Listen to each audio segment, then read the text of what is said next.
And we're back. Wrigley We're Night back. 2.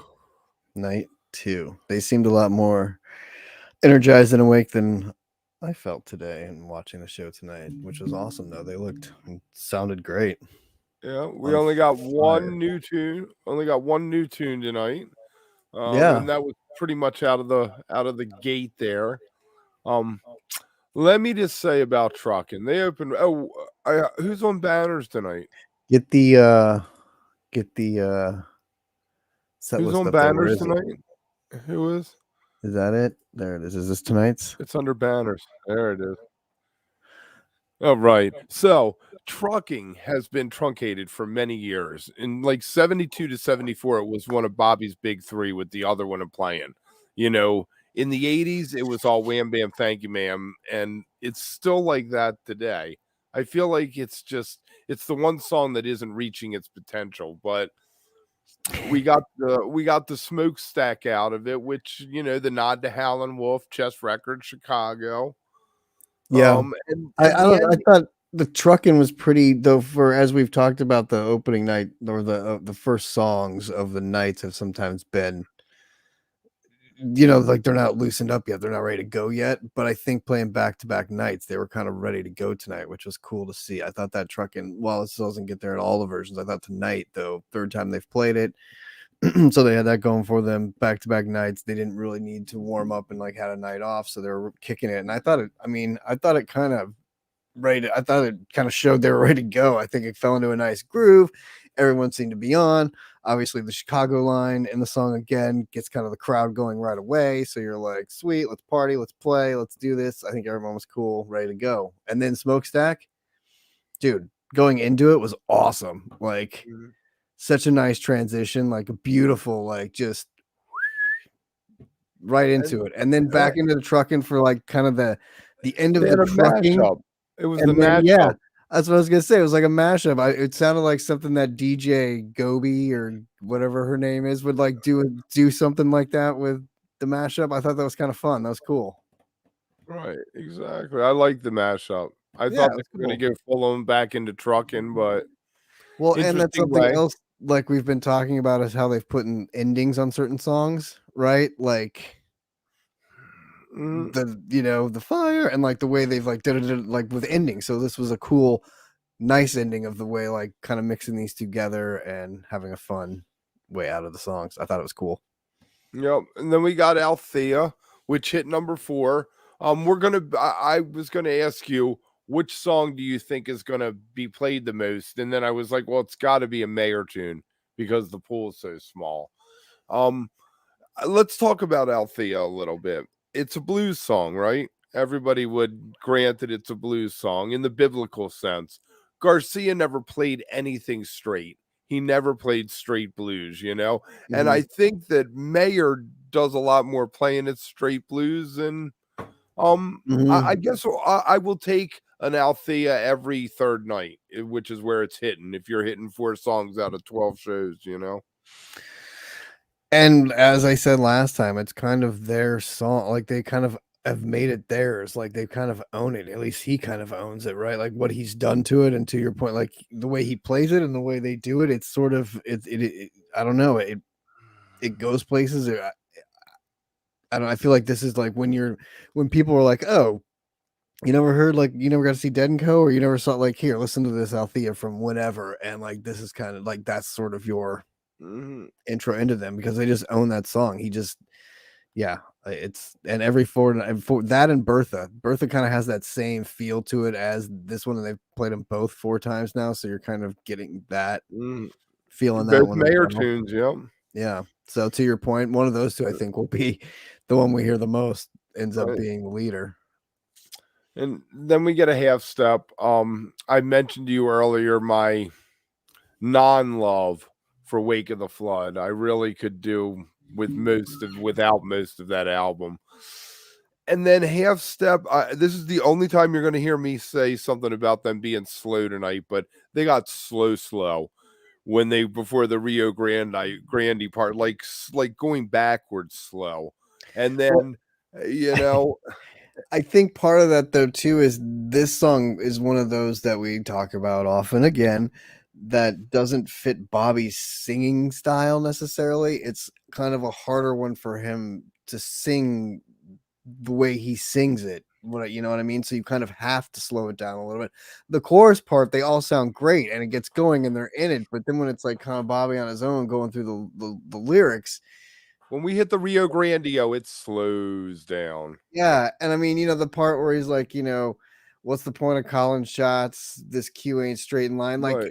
it really was rough. It was kind of rough. And you're like, oh, but you can see how it's just a different, but I still always love that build and that transition into the end part. It's so great. Like it just Mm, takes me back to listening to it on It bootlegs. n- It's now always this made me think of something Matt said to us when he was on Live one time about, why doesn't O'Teal get to sing more songs? And he said, well, O'Teal sings all slow songs.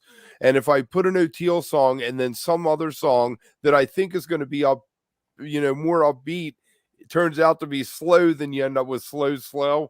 I think that's what happened tonight. We ended yeah. up with slow, even though I will take O'Teal singing High Time any day of the week. Yeah, he kills the vocals. I mean, he kills it. Like it's such a cool. I like it. It's the same thing like we talk about with like China Doll and stuff. Like he brings it to his own, so I don't mind it's slow. I give him a lot more passes than other people, so to speak, just because I enjoy hearing him sing and what he does with the song and how he makes it his own, and his voice is very kind. So Right. it works, yeah. But it is slow. I will say it definitely those two together back to back like that It was a dragged a definite like little. Right. like It started kind to of made drag that a set little. feel long. Like it felt Mm, longer than the other nights too, like right. because of that, I think. So You yeah. know, and then we got a great run. The Watchtower. I guess we saw that coming. It's the second time. I think that might have been LA or Arizona was the last time they did it. Thank you. Thank you. I'll be here all week. Um, Watchtower, I love. It's fantastic. I'm glad they do it. It isn't, I mean, Watchtower is what it is. I love that Dylan said that when he heard Hendrix do it, that he had to relearn it. So I think that it's so cool that it's a Dylan song, but really it is owned by, Yeah. Hendrix, and the Dead's is a nod to that. When they in '87 when they were breaking it out, you heard We Are Teasing It in space for a lot of the tour, and then finally at Berkeley, I think, or the Greek somewhere, one of the two in Mhm. LA or Berkeley, they finally broke out. They finally broke it out, and it was a monster. Before you knew it, they were playing with Dylan. And it's tonight's. I thought even I said it to you earlier. It felt very '80s again. Like there's certain songs that have had a little bit of Oh sound to yeah, them and that vibe and that feel to it. And this was right in that miracle, hole in a yeah, bucket like feel phase of it. right. And again, I thought Bobby in the first set, especially towards the end of the second, it started to lose a little because I think 2 nights in a row. I hope he's drinking some lemon water tonight and shit. But his voice in the first set was right on, spot on a lot of this, like a lot of it again. And I thought even in Watchtower, he nailed a couple of it. Like he was good. He sounded Yeah. good for that. So Right, and then we got the classic, what I call the 78-79 pairing, Bertha Goodlovin. It always stands out to me from the Red Rocks tape in 78, 78, 78. I hmm think that they hmm opened the second set with it on that, and there were always really good copies of it. So, and I love when Bertha, when Goodlovin pops up on the other side. The I mean, question is, go ahead. the questions become, why don't we get the blind man when the sun is shining lyrics anymore? We get a lot of pushback tonight, but we don't get many blind men in the sun shining. True, true. I do. This is where I think though the set really kicked back into gear, so to speak. Like after we kind of had the slowdown, Watchtower kind of got it going, but never quite got up there. And then Bertha really like Mayor. He was so animated tonight. Like I love the Mickey shirt for Do you one have any thing. examples of that? Like actually, let's see. And this was actually during Bertha. I mean, look at he just starts getting. He's got the Oh, little groove wiggle, going. wiggle, wiggle, wiggle, wiggle. It's so good. Like it's just a fun little animation that, he was in he did it again too later on in the second set and just I love seeing that. It's like when you see Trey going crazy during like First Tube or like dancing around during Yam or something. It just adds a little bit of energy to what's going on, and to see him Mayor vibing loves like it. that, yeah, you're like, all right, he's having fun. He's in the zone. It's cool. Always dancing. All right. So at this point, we're going to say you should like, subscribe if you haven't, ring the bell. You get the notifications. Check us out next week. We have Tuesday, Thursday recap shows, and on Wednesday we have Live. We're either going to be talking about a pile I stepped in last night, or we may have a guest to come on and talk about this Trey Anastasio trio thing that's been going on all weekend in Denver. So also there's a dollar bill sign. You can do it now, later if you want to throw something at us. We're always more than happy to take it. Yes, Bobby's vocals were really good on Good Lovin'. That's why they call it Good Lovin' and not Mediocre Lovin', Jay. And with that, we're gonna hop into set two once our producer in the back there gets set two up. Where is it under banners? Set to, oh, there There it is. we Look go. at that. All right, so help slip Franklin's third time for the run. I don't think we're ever going to get, like a stranger Franklin's, like a feel like a Franklin's or a half step Franklin's ever again. I think that help slip Franklin's is a China Rider thing. It's just, it is what it is, a sailor scene. I Yeah. thought the slip was the best out of the three of them that we've seen this Oh tour. yeah. Oh, I forgot to throw in. Did you catch the La Bamba licks? Yes, I did. Oh yes.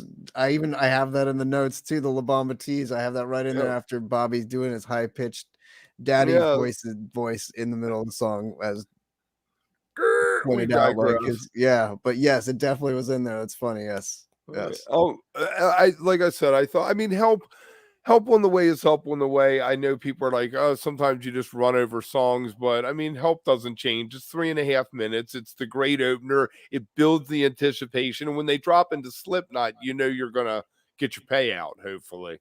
Yeah. And Exactly. Exactly. That's what. Well, and that's what you're the build and the whole weaving your way through that and the spaciness of it and the what you're getting, and then when it builds to that end point and then it's done and you get this, you're like, you've yeah. got the perfect momentum built up and that anticipation, and the rocket's about to blast off, and they it does what it does, and then Yeah. you hit those notes and get into it. I thought the Franklins was, it had some, I mean, there was a moment in there where that triangle of jam between Jeff, John, and Jay was just like the triple J's were going for a bit there, and then came back into it and went into the verse, and then Mayer really kind of slowed it down and then built it back up a little bit for the ending. But I thought it could have I think because of what was coming after with the Steven and where they were going with it, they didn't take it as hard and far as it could have. I thought it kind of like slowly. I thought that I loved it. right the end of Slipknot, Mayer really was next level with it. Yeah. And like someone just said there in the comments, I was going to say when the headphones, when his headphones are off, he is completely in the moment. Exactly. MTV. Yeah, I like that. That's cool. God, that's cool. MTV. It's like the license plate when you're like reading someone's Yeah. license plate, and then Right. you figure it, you're like, oh, I get it. And I'm saying it out loud. They pull up next to him. Yeah. All right. So then we got Steven. Now I tweeted out to you because we had been talking about the 11 the other night, and we knew we were talking about the William Tell Bridge, which obviously they didn't do like we predicted. We got the Steven. Great jam in it again. They really work it. It sounded like there were some 11 feelings towards it, and then even Jay hit. He almost went in, he was going to start it, and then he was You like, can hear, "Oh, yeah, you wrong." can hear it coming, like type thing, and then you're like, are they gonna, or maybe they're gonna do something that kind of, is, I don't, yeah, I totally heard that too, and then I was a little surprised that we got into drums at that point. Like I thought there would be So early. Yeah, it felt really early tonight, like, because really, technically, I mean, yes, it is 4 songs, but really, it's 2 songs is what it feels like. I mean, technically 3 songs maybe, but like, it Right. doesn't feel like you're in the middle of the set yet, where drums would normally fall. Where So it would come yeah, exactly, it felt early. so drums, I thought drums was a little longer tonight, and space was a little longer, maybe due to them doing it. When we came out with Uncle John's Band, I texted a friend of mine. I was like, "Oh, Uncle John's Band, I bet playing's next." And I was told that Uncle John's Band was thrown in last minute because there was so much time left. So I don't think that it was originally in the set there. But Well, I it's an thought it was interesting one to throw in there too for that one, because it is weird though to come from. I don't know. Steven just kind of felt naked right there. What I thought was maybe this is where you get that not fade away that we had talked about the other night. Go into that there, and then go into like drums from that, and then maybe you come back out. Tease the Steven. You don't have to go back into it, but you can tease it coming out and then go into something. So I thought maybe that's where that would have gone, especially when they started playing the drums. I was like, well, this would be a sweet place to throw in and not fade away like the old days. But is it me too, or does everyone kind of every time they do the line, is it me, or do you always feel like one man gathers when another man spills? And I always hear in my head, except in California from the tapes, and the same thing with playing tonight when they go into the reprise. Do you always just hear Donna's voice in your head when she's like, "Wah!" And you're like, do you know what I hear when they do the one man gathers when another man spills line? There's a tape of Bobby from the Carousel Ballroom in the 68 of the Grateful Dead, and you hear Weir say that's the funniest thing I ever heard. And that's what I always hear in my head when there's that gap there for that second. I always hear him where he goes, except in California. Fantastic. But Uncle John's Band, I love it out of space. It's a really good song. It floats. It does, so and it brings you back in like softly, like it kind of just welcomes you back in. It's kind of like instead of the alarm clock going off to get you up and get you back into the set, it's like that nice just sort of roll over, wake up. Okay, I'm getting back into the set. Yep. It's such a great, yeah. I mean, sometimes you want the other one and the thunder to come down or like the wheel or something to come out of it and like really hit. But sometimes Uncle John's Band is like that perfect segue out and into something great. And then for it just to kind of do what it did, it was such a great smooth jam that Mayer got into. Again, like those slower, smoother jams that he's been playing. It was so there were some riffs. Mayer played a few Cumberland riffs in space. So he kind of tipped his hat to that. But the Cumberland again, Chimenti and Company. I mean, I don't want to hear Slow and Company from anybody without them listening to the Cumberland. And I don't know if the beats per minute are right or anything like that, but it just feels to me that it's in hyperdrive. It's hopped up like it was back in the day, and they can play with the best of them. I mean, dude, like the lyric says, I gotta get down, and man, people were getting down like that thing. That was a get down song. I mean, moving and grooving and just had it all. Like it's so fun. MVP this tour. MVP. And I spoke of Mayer jamming. I don't have video of Oteil, but Oteil was getting down a lot tonight, and Cumberland was one of those ones that he was getting down. He was in his own little zone over there on the bass tonight. It was awesome to see like playing, but him and Mayer had a lot of animation going on tonight with the way they were like jamming. It was fun to see. And then even Mickey and Jay had a moment where they were kind of smiling at each other, banging on the drums. So I just feel like it, like we had talked about before. I think Jay has kind of injected a little bit of energy into him, and the tempo's up, the pace is up. Like it's just a little bit more sauce on it, so it's great. Right? You throw the new Joker in the deck. Yeah. And then Cumberland out of that other one's thundering. It keeps the pace going. And I guess we're going to start wrapping up loose ends. We started other one last night. We know another's reprise is lurking. I wouldn't call this a reprise. Let me ask you, I called it song the fourth time other one's been played. It was split. Do we call that 3 and 4, or is this because it's two different nights? If it was in the same set, I wouldn't, but it's listed on the set list as as a song. So yeah. I feel like, and it's the second verse. So like they did come in and play a full thing, and they came into the intro of it. Like Oteil dropped the bass and he came into bomb, it. So it was like the beginning of the song structure and had the verse. So yeah, I think it counts. It's a little bit of a cheat, but it's not. I wouldn't call it another one reprise. That's for sure. So no, definitely not. Yeah. And then we got the deal. I'm surprised it was only the second time we've gotten a deal. Yeah. I guess that's because we aren't counting Cornell for anything because it was 2 weeks before and they did a do there. Right. So maybe there was some effect to that, but still, I mean, 3 songs hit 4 tonight. Well, 2 songs really hit 4 tonight, and do still like only had 1 coming in tonight. So yeah, and same with then Broke Down. I mean, a bunch more with 1. yeah, yeah. I mean, which is, you knew you were getting the Saturday night. But the way you got it tonight, I thought was pretty awesome. We had talked before how fun it would be to like open the show with one more Saturday night, or close the first set with it, and kind of throw that Joker into the deck tonight, and like play with the set list a little. But putting it third in the 3-song encore. Well, putting it third in the 3-run encore is perfect, because even if you wanted to sneak out a little and get to the bars in Wrigleyville before everyone else, you already got the 2 you really needed. You got your Broke Down, and you got your Playing Reprise. I'm like, see ya. I'm gonna try to get a seat before everybody gets there. Right. They yeah, I can't. I was trying to think off the top of my head anytime that I saw the Dead do a 3-song encore, and I can't even remember that happening. I'm sure that it did at some point, but yeah, I don't know. I don't. Yeah, I don't know when it would have been. But again, another strong Chicago shows. Chicago for the win. Like, it was pretty fun. Pretty fun 2 days. Pretty impressive. Like, again, back-to-back nights. You know, like pretty much every night this tour, there's a night off or 2 nights off in between it. So there's a little bit of rest, which you think is good, because obviously that's what they, whatever.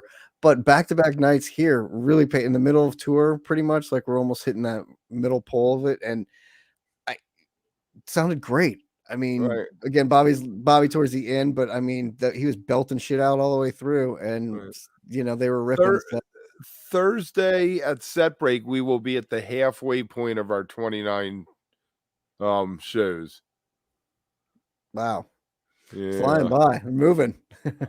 We are. So yeah, so we got Tuesday next week. We got Thursday. Off the top of my head, I'm not giving you the venues. I guess SPAC's probably falling in there. I think Tuesday's in Cincy or Ohio. Oh, Riverbend, Ohio, right. Yeah. And then Thursday would be SPAC. Then they're hitting New York, I guess, and what's that? Boston, Beantown. People are gonna hop in the cars. I like those. Those will be nice and early for me. I like the earlier. These weren't too bad actually, but for you, it's really late.